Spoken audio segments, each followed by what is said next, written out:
ቢሊየነሩ የአልማዝ ቀለበት አውጥቶ ለፍቅረኛው እንድታገባው ተንበርክኮ ይጠይቃታል። ሆኖም ግን ኢዳ በአይኖቿ እንባ እየተናነቃት ልታገባው እንደማትችል ትነግረዋለች። ግራ የተጋባው ሰርካን በፍጥነት ተከትሏት ሄዶ ማብራሪያ ይጠይቃታል። ነገሩ የሆነው ከ10 ደቂቃ በፊት ነበረ። የሰርካን ፍቅረኛ የነበረችው ሰሊን ከሰርካን ጸንሳ መሆኑን የሚያሳይ እርግዝና ሪፖርት ለኢዳ ሰጥታት ነበረ። ሰሊን ኢዳን ይህን ለሰርካን እንዳትነግረውና እሷ ብቻዋን ልጇን እንደምታሳድገው በድጋሚም እንደማትረብሻቸው ቃል ትገባለች። ኢዳ ደነገጠች። በልጅነቷ ወላጅ አልባ ስለነበረችና ይህንንም ችግር ምንም የማያውቀው ልጅ የሷ ጣፈንታ እንዳይደርስበት ስለፈለገች ሰርካንን እምቢ ለማለት ተገደደች። ሰርካን ስለዚህ ጉዳይ ምንም የሚያውቀው ነገር የለም። በየቀኑም ወደ ኢዳ ቤት እየሄደ ሊያናግራት ይሞክራል። እንዲተዋት ለማድረግ ኢዳ በጣም እንደደከመችና ከማግባት ይልቅ ብቻዋን መሆን እንደምትመርጥ ትነግረዋለች። ሆኖም ግን በሚቀጥለው ቀን የጓደኛዋ ዴኒስ ስልክ ጥሪ በጣም እንድትጠነቀቅ አደረጋት። ሰሊን እናንተን ለመለያየት ወጥመድ እየዘረጋች ነው። እሷን ማመን የለብሽም። ከአንቺ ጋር የነበረኝ ጋብቻ ውል እንዳላፈርስ ያሳመነችኝ እሷ ነበረች አላት። ጓደኞቿም ይህን ሲሰሙ ሰሊን ልትዋሽ እንደምትችል ስለጠረጠሩ ምናልባትም ፈጽሞ እርጉዝ ላትሆን ትችላለች ብለው አሰቡ። ስለዚህ ኢዳ ድፍረቷን ሰብስባ ሰሊንን እንደገና ተጋፈጠቻት። ሳይታሰብ ሰሊን ራሷን መከላከል ሳትችል ቀርታ ወዲያውኑ ራሷን ስትስት ኢዳ በፍጥነት መኪና እየነዳች ወደ ሆስፒታል ወሰደቻት። ዶክተሩ በደሟ ውስጥ ያለው የስኳር መጠን ማነስ ብቻ እንደሆነና በሆዷ ውስጥ ያለው ጽንስ በጥሩ ሁኔታ ላይ እንደሚገኝ ተናገረ። የእርግዝናው ዜና አሁን ተረጋገጠ። ይህም ኢዳን ትልቅ አጣብቂኝ ውስጥ ከተታት። ሰርካን ኢዳን ስለሚወዳት እሷን ትቶ ወደ ሰሊን እቅፍ ውስጥ አይገባም። ነገር ግን ህፃኑ ንጹህ ነው። ለልጁ ስትል ኢዳ በመጨረሻም ስለ ሰሊን እርግዝና ነገረችው። ሰርካን ደነገጠ። ከሰሊን ጋር መተኛቱን እንኳን በፍጹም አያስታውስም። እንዴት ልጅ ጸነሰችም ሲል ገረመው። ሰሊን ትላልቅ አይኖቿን እያብለጨለጨች ከ2 ወር በፊት ቆስለ ነበር፣ እናም በተዛባ አይምሮ ውስጥ ሆነ ያንን ነገር ፈጸምን ብላ አብራራችለት። ሰርካን በጣም ተቆጣ። ምሽት ላይም ኢዳን ወደ አፓርታማው ጋብዞ ሊያወራት ፈለገ። በፍቅር አይን እያያትም ከእርሷ ጋር መለያየት እንደማይፈልግ ነገራት። ኢዳም ዝም ብላ ትከሻው ላይ እጇን ጭና የመጨረሻ የደስታ ጊዜያቸውን እየተደሰቱ ከሱ ጋር ጨፈረች። ጠዋት ላይም ኢዳ በጠረጴዛ ላይ ደብዳቤ ትታ ወደ አየር ማረፊያ በታክሲ ሄደች።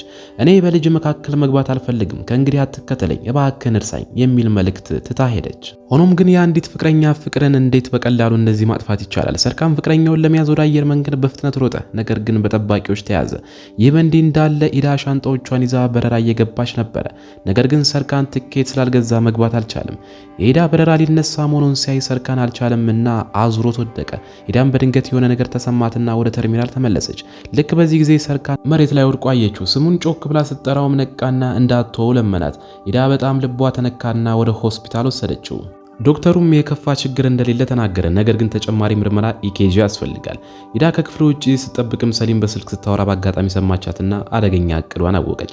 በማህፀኗ ያዘችው ልጅ የዴኒዝ እንጂ የሰርካን እንዳልሆነ ታወቀ።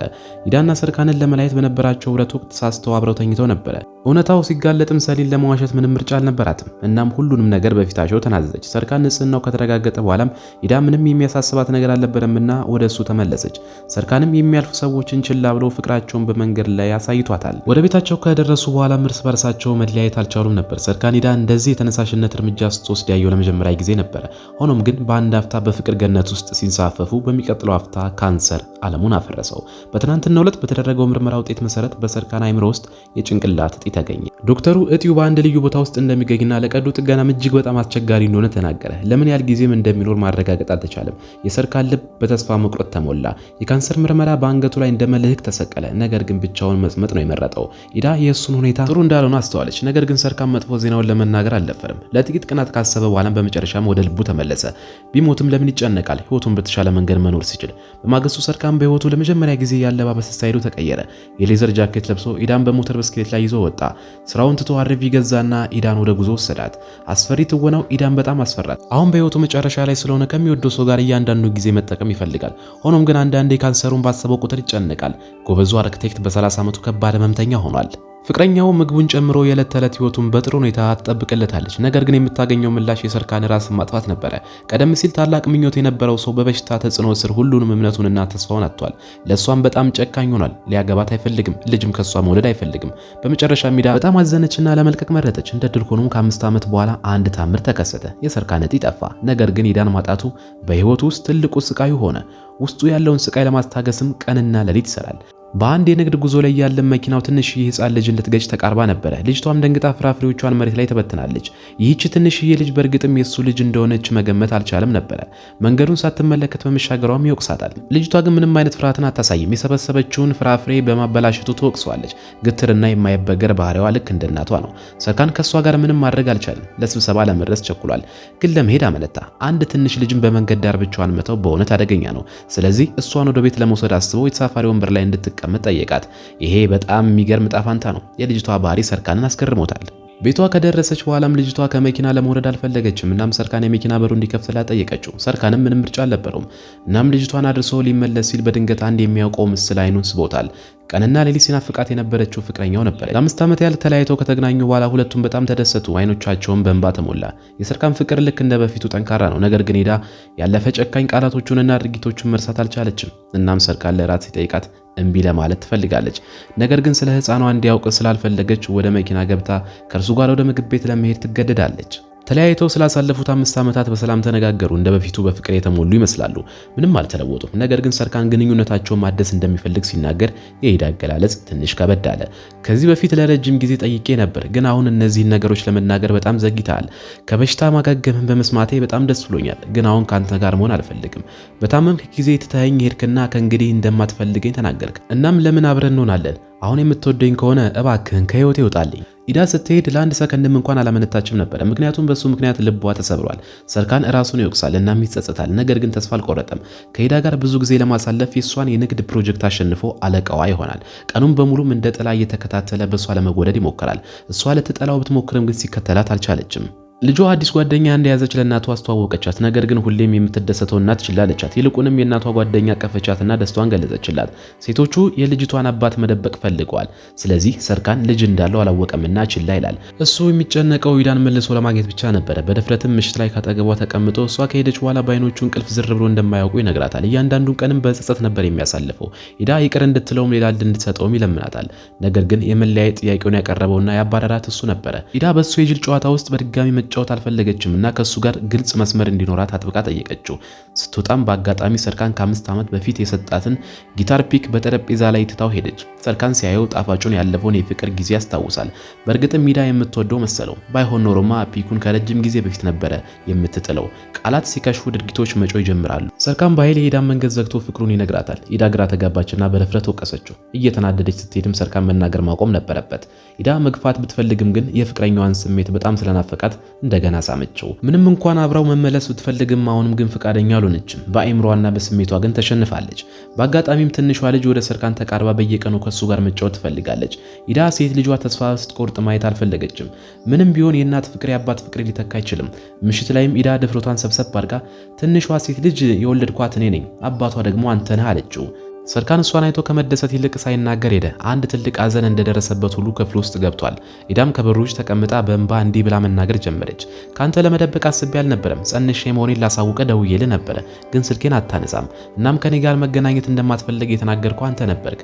ልጅ እንደማትፈልግ የተናገርከው አንተ ነህ። ከነገርኩህ እንድትወለድ አትፈቅድላትም ነበረ። ኢዳ እሱን ማስገደድ አልፈለገችም ነበርና እንዲረጋጋ ጊዜ ለመስጠት ወሰነች። የልጃቸውን እድገት የሚያሳዩ ፎቶዎችና ቪዲዮዎች ከሰጠችው በኋላም አዝና ትሄዳለች። ሰርካን ግን እሷን እየወቀሰ አልነበረም። እሱ ፈሪ በመሆኑ ራሱን ይጠላል። እናም ከሴት ልጁና ከፍቅረኛው ጋር ጊዜ ባለማሳለፉም ይጸጽታል።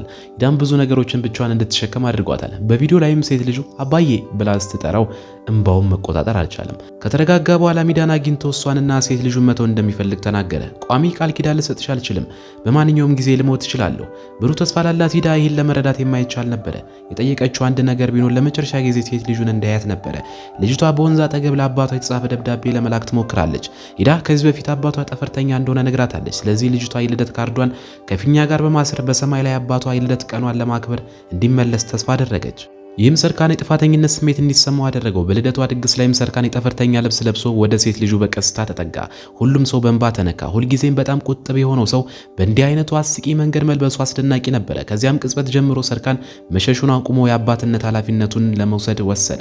ልጅቷን በጣም ደስተኛ ናት። ሰርካንን ለመጀመሪያ ጊዜ ካየችበት ጊዜ ጀምሮ አባቷ እንደሱ አይነት ሰው እንዲሆን ተስፋ እንዳደረገች ለሁሉም ትናገራለች። ሰርካንም ልቡ ይነካል። ከዚያም ልጅቷ አባቷን ወደ ክፍሏ ተወስደውና ተረት እንዲነግራት ትጠይቀዋለች። ሰርካንም ከኢዳ ጋር ያለፈውን ጊዜያት ከተረት ገጸ ባህሪያት ጋር በማነጻጸር ይነግራታል።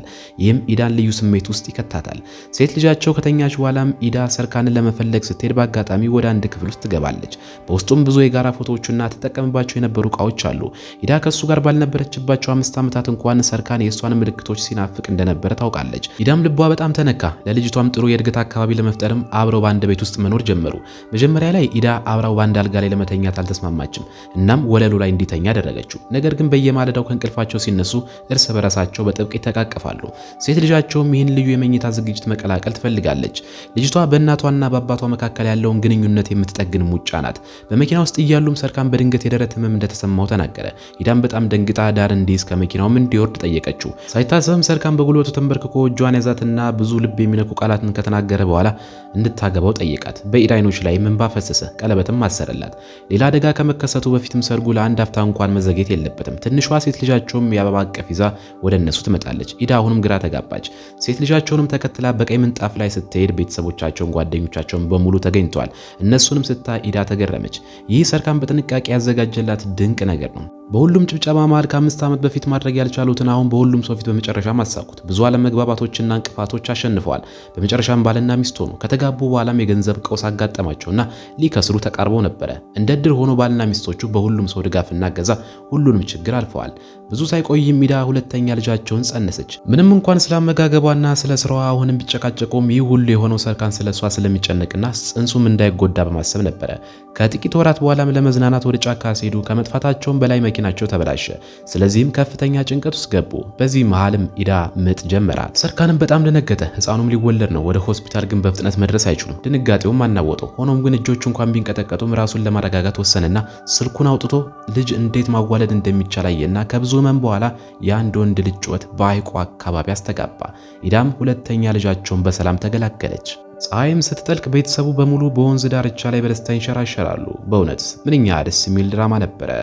ሴንካል ካፒሚ እዚህ ላይ ተፈጸመ።